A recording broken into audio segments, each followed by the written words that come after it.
आगरा में करणी सेना के तेवर उग्र, युवा राष्ट्रीय अध्यक्ष ओकेंद्र राणा ने पुलिस को दी खुली धमकी। बोले महाराणा प्रताप की प्रतिमा लगाने के लिए किसी की परमिशन की जरूरत नहीं। सपा प्रमुख अखिलेश यादव ने करणी सेना पर लाठीचार्ज को लेकर योगी सरकार पर साधा निशाना।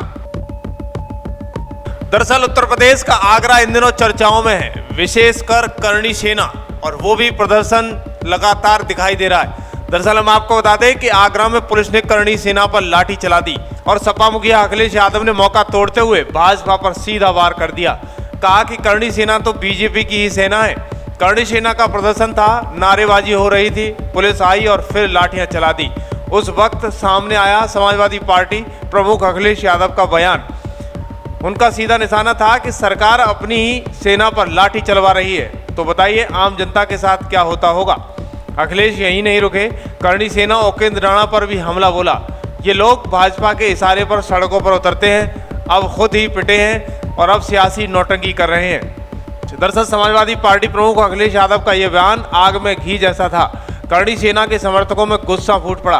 कहा कि हम न तो बीजेपी के हैं और न ही समाजवादी पार्टी के गुलाम हैं, हम तो सिर्फ स्वाभिमान की लड़ाई लड़ते हैं। सपा मुखिया अखिलेश यादव ने यह बयान आगरा में करणी सेना पर पुलिस की लाठीचार्ज के बाद दिया, क्योंकि वे इसे भाजपा सरकार की सत्तात्मक कार्रवाई और राजनीतिक दमन का हिस्सा मानते हैं। उनका तर्क था कि करणी सेना जो भाजपा से जुड़ी मानी जाती है, जब अपनी सेना पर पुलिस कार्रवाई करती है तो ये सरकार की सियासी कमजोरी और जनता के खिलाफ दमन को दर्शाता है। देखिए सपा मुखिया का वो बयान जो जमकर वायरल हो रहा है।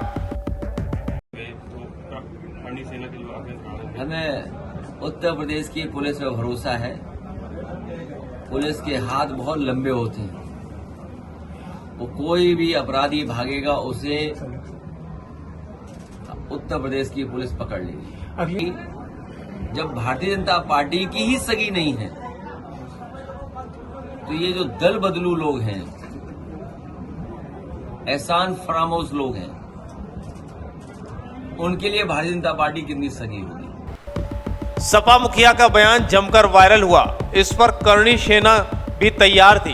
करणी सेना के राष्ट्रीय नेता ओकेंद्र राणा ने फेसबुक पर लाइव आकर वीडियो जारी किया, जिसमें उन्होंने कहा कि ये देश में महाराणा प्रताप की प्रतिमा लगाने के लिए हमें किसी की परमिशन की जरूरत नहीं है। प्रशासन राजनेताओं के इशारे पर काम कर रहा है। मेरे ऊपर फर्जी मुकदमे दायर किए गए हैं। मैंने आज तक कभी कानून हाथ में नहीं लिया है।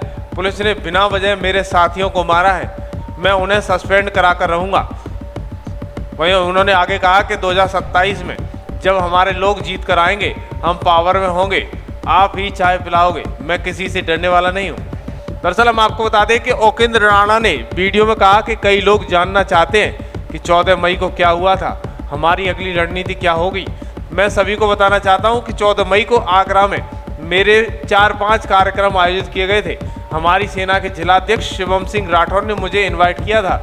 मैं वहां गया तो वहां बड़ी तादाद में मेरे समर्थक जमा हो गए थे और 15 मई को मेरा जन्मदिन पड़ता है। उनमें से कई लोगों को यह बात पहले से पता थी, इसलिए वे मेरे जन्मदिन के लिए केक लेकर एक होटल में पहुंचे। केक काटकर हम वहां से निकल गए। इसी दौरान हमारे को साथियों ने बताया कि सिकरारा गांव में कार्यक्रम रखा गया है, वहां 40 से 45 ट्रक पीएसी भेजी गई, कार्यक्रम नहीं करने दिया गया। मैंने कहा कि कार्यक्रम करने की इजाजत नहीं दे रहे हैं तो वापस चलो। इसी बीच पुलिस पर भी आरोप लगाया कि एसीपी ने कहा है नहीं होने दूंगा महाराणा प्रताप की प्रतिमा का अनावरण। दरअसल नौफरी के बुजुर्ग और महिलाओं ने कहा था कि हमने अपने घर बुलाया है, लोहे का बोर्ड घर के बाहर लगाया था, हमारी जमीन है, हम अपनी जमीन पर कुछ भी लगाएं, ये प्रशासन की जमीन नहीं है, इसमें क्या ऐतराज हो सकता है। एसीपी सैयद आरिफ अहमद ने कहा कि अनावरण नहीं होने दूंगा। इसी बात को लेकर हमारे समर्थकों और पुलिस के बीच कहासुनी हो गई। मैंने जबरन पर्दा हटा दिया। पुलिस बोली कि तुम पर मुकदमा दर्ज हो गया। मैं पूछता हूं कि महाराणा प्रताप के बोर्ड का अनावरण करना अपराध है क्या? औरंगजेब बाबर के बोर्ड लगाएंगे क्या? पुलिस ने मुझे रोका, लेकिन मैं अपनी गाड़ी में बैठकर निकल गया। जब वहां बधाई देने आते हैं तो हम वहां से वो सारी चीजें ले करके केक वेक कट करके साजे जो भी होता है वो करके सारे उनका, और हम वहां से निकल जाते हैं। तो मुझे अपने जिलाध्यक्ष ने और भी कार्यकर्ताओं ने बताया कि सिकरारा गांव में जो कार्यक्रम है वहां पर 45 से 40-45 ट्रक जो है पीएससी वालों के आए हैं। पुलिस पीएससी के क्यों आए हैं? बोले कि जी वो वहां पर कार्यक्रम नहीं करने दे रहे। मैंने कहा क्यों नहीं करने दे रहे हैं? कैसे? मैंने कहा वो तो जो कार्यक्रम करा रहे हैं या तो उनकी जिम्मेदारी बनती है या उन लोगों ने भाई अनुमति नहीं ली या क्या नहीं ली, मुझे नहीं पता। लेकिन रास्ते में एक जगह और स्वागत प्रोग्राम होता है, हम वहां से वापस लौटते हैं। मैंने कहा कि भाई जब नहीं कार्यक्रम करने दे रहे या फिर अनुमति नहीं थी तो चलो वापस, हम वापस के लिए निकल जाते हैं। फिर मुझे अपने ही लोगों ने, अपने समर्थकों ने, अपने भाइयों ने मुझे बताया कि पास का एक गांव पड़ता है, उस गांव का नाम क्या था? नाफरी कुछ ऐसा गांव है ना, नेफ्री। उस गांव में महाराणा प्रताप जी का एक सिर्फ बोर्ड लगा था, एक बोर्ड लगा हुआ था, और वो बोर्ड लगा था, उस बोर्ड का अनावरण करना था। अनावरण का मतलब आप समझते, एक लोहे का जो बोर्ड होता है जिसमें महाराणा प्रताप की प्रतिमा लगी हुई थी और उसमें गांव का नाम लिखा हुआ था और उसके ऊपर से पर्दा एक जो होता है वो हटाना था। मुझे बताया कि वहां का कार्यक्रम तो रद्द हो गया क्योंकि वहां पर प्रशासन ने नहीं करने दिया, तो हम वहां चल पड़ते। मैंने कहा ठीक है भाई वहां चल पड़ो, और वहां से हम फिर क्या है कि अपने अगली जगह जो कि मुझे राजस्थान जाना था, मैं राजस्थान के लिए निकल जाऊंगा। लेकिन जब हम वहां पहुंचते हैं तो पहुंचते हुए को हमें मुश्किल से मुश्किल 2 या 3 मिनट होती है। इतनी ही देर में वहां पर प्रशासन आ जाता है। प्रशासन आ गया, सीओ साहब आ गए और भी अधिकारी आ गए, उनके आ गए, बात करने लगे। बात करते करते उन्होंने मुझे कहा कि इस कार्यक्रम की अनुमति नहीं है और आप ऐसे रोड शो नहीं कर सकते। मैंने कहा मैंने कौन सा रोड शो कर लिया? बोले कि आप पैसे आ रहे। मैंने कहा तो ये तो हमारी खुद की अपनी गाड़ियां हैं। भाई आप बात सुने ध्यान से, मैं आपके भी आया हूँगा या वहां पर गया हूँगा, वहां वीडियो देखो आप। भाई 10-15 गाड़ियां तो हमारी अपनी गाड़ियां थी, ठीक है, और 5-7 फिर वहां के अपने कार्यकर्ताओं के, अध्यक्षों की और भी समर्थकों की, अपने भाइयों की, समाज के लोगों की और भी अन्य भाइयों की, सबकी गाड़ियां होती। तब 20-25 गाड़ियां थी। अब उसमें काफिला जब होता है, जब कोई भाई रोड शो किया हो, कोई हुड़दंग किया हो, कोई डीजे बजाया हो या कोई सनरूफों से निकला हो या कुछ खुली जीप में घूमा, वो होता है रोड शो। तो ये कौन सा रोड शो है, घर से दूसरे घर में जाना? तो वहां का जो कार्यक्रम करा रहे थे उस गांव के लोगों ने, बुजुर्ग थे वो, उन्होंने बुजुर्ग थे, महिलाएं और जो के हमारे जो के सम्मानित जो लोग थे हमारे समाज के, जो बुजुर्ग थे, उन्होंने ये कहा कि हमारे घर आए, हमें अपने घर बुलाया। घर बुलाने के लिए अनुमति थोड़ी चाहिए होती है, हमारी रिश्तेदार है, हमारा भाई है समाज का, तो हमने अपने घर बुला लिया, क्या दिक्कत आपको? उपेंद्र राणा ने 4 दिन पहले आगरा पुलिस को खुली चुनौती दी थी। उसने कहा था कि 14 मई को विशाल क्षत्रिय शक्ति सम्मेलन में आगरा पहुंच रहा हूं। इसके बाद पुलिस अलर्ट हो गई थी। जैसे ही उपेंद्र राणा 14 मई को नौफरी गांव पहुंचे, वहां भारी संख्या में पुलिस फोर्स पहुंच गई। पुलिस ने कार्यक्रम रोकने की भरपूर कोशिश की। इस पर उपेंद्र राणा और पुलिसकर्मियों के बीच हॉट टॉक भी हो गई। उपेंद्र राणा के समर्थकों ने पुलिस को घेर लिया। इसी बीच मौका पाकर उपेंद्र राणा वहां से फरार हो गए। लेकिन उपेंद्र राणा का बयान ये सोशल मीडिया पर जमकर वायरल हो रहा है और उसमें देखिएगा क्या कुछ कहते हुए नजर आ रहे हैं। 2027 में जवाब दूंगा, और जिन लोगों ने लाठीचार्ज किया है, जिन 2-3 लोगों ने, ऊपर के जो बड़े अधिकारी, तो उन्होंने तो कह दिया था कि भाई कोई बड़ी बात नहीं, इनको छोड़ दो, हटाओ इनको। लेकिन इन लोगों ने मुकदमा दर्ज किया, इन लोगों को जेल भेजा। चलो जेल भेज देते, लेकिन हमारे लोगों पर लाठी चार्ज करने का, उनके साथ मारपीट करने का, उनके साथ अभद्रता करने का तुम्हारा कौन सा औचित्य बनता है? काम करने वाले लोगों के साथ में तुमने क्यों किया?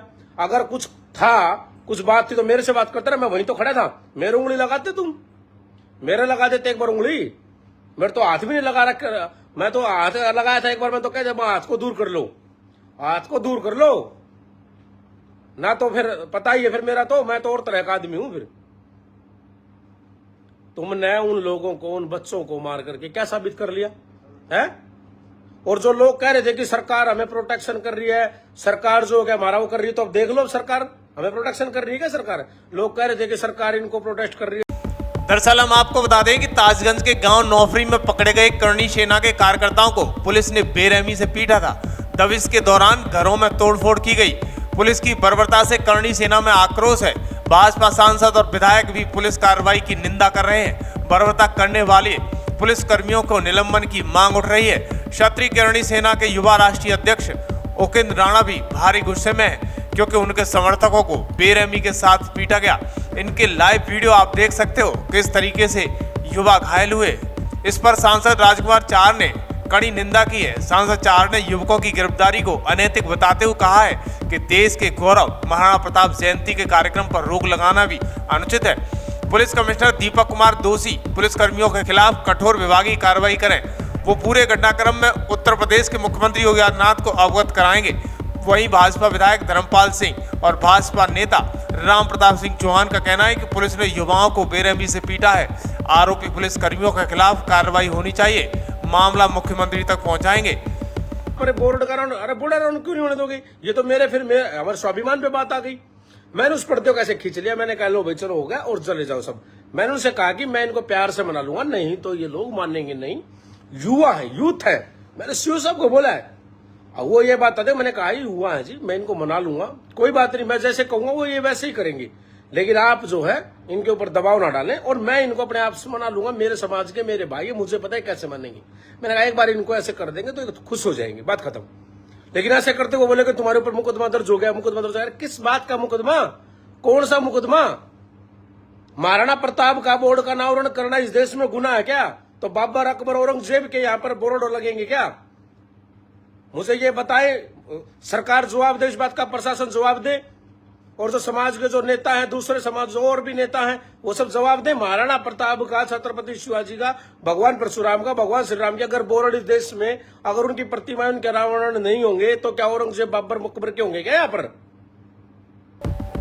दरअसल आप देख सकते हो कि सोशल मीडिया पर मारपीट का शिकार हुए युवकों के वीडियो वायरल हो रहे हैं। उनके शरीर पर जगह जगह नीले पड़े हुए हैं। एक युवक की उंगली भी टेढ़ी हो गई है। एक युवक टी शर्ट के ऊपर करके अपनी पीठ दिखा रहा है। उसकी पीठ पर पुलिस के डंडे छपे हुए हैं। तो ये पुलिस की बर्बरता साफ दिखाई दे रही है।